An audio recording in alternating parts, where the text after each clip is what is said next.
CHAPTER 4. An image also is a metaphor, for it differs very little from it.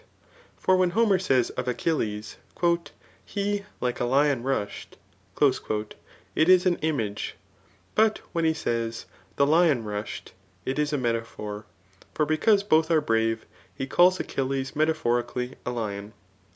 An image also is useful in prose, though but rarely, for it is poetical.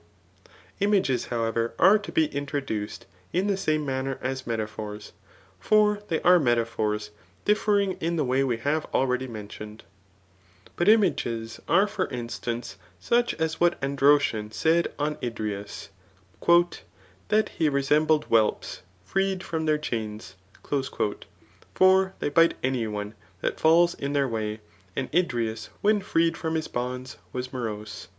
And as Theodamas assimilated Archidamus to Euxenus, who was ignorant of geometry, and this from the analogous ; for Euxenus is the geometrical Archidamus.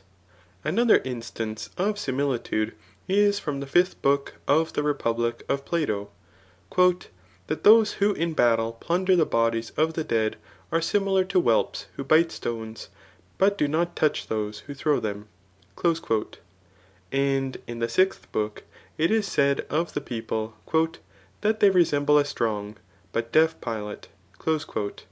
And in the 10th book, speaking of poetical measures, it is said, That they resemble those who are in the prime of life, but without beauty ; for these in the decline of life, and verses when they are dissolved, no longer appear the same.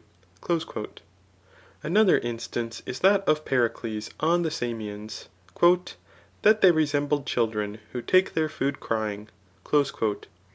And on the Boeotians, That they resembled flints, for flints are struck against each other, and the Boeotians fight with each other. Another instance is that of Demosthenes on the Athenian people, That they resembled those who are sea sick. And that of Democritus, who assimilated Rhetoricians to nurses, who swallow the food themselves, and anoint the children with the spittle. And again, that of Antisthenes, who assimilated Cephisytidas, who was a thin man, to frankincense, Which delights while it consumes. For all these similitudes may be used both as images and as metaphors ; so that it is evident that such words as are approved and are used as metaphors will also be images, and likewise that images are metaphors which are in want of argument. It is always, however, necessary that a metaphor should be converted from the analogous, and be referred to the other part, and to things homogeneous.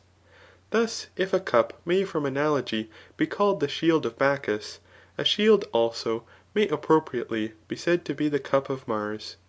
From these things, therefore, an oration is composed.